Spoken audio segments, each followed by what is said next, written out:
Hello mga ka-Tiger. Adi po kita ngunyan sa Pandan National High School. So yan po ang ground ng Pandan National High School.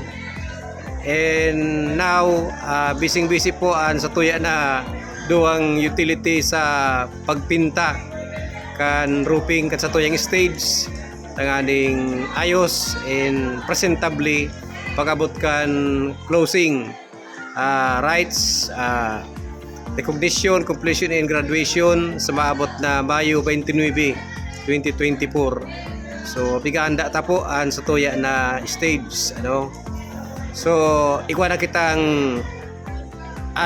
pavement, pero bako pa man po yan sa patalaga na pavement, medyo sarit-sarit pa, kaya so mga diyan may mauyong buot na gusto pa po mag-donate para sa expansion kan pavement, very much welcome po. And ngunyan pa lang ang sakuya ng pasalamat sa mga ma-donate pa sa tuya na multipurpose pavement tanganing pag-abot kan oras na during the graduation medyo ayos naman, dahil na masyadong malabuyan, lalo na kung mauran ang sa tuya ng mga estudyante para maging urohalapad na ang satuyang pavement.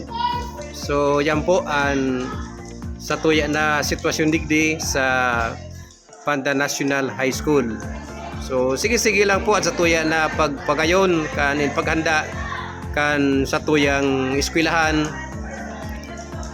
digdi sa Pandan High School. Sabi nga ni ang samuya na ay slogan or motto sa eskwelahan kan Pandan, mga aki malalauman. So yan po napakagayon na values o kaya motto kan samuyang eskwelahan Pandan National High School.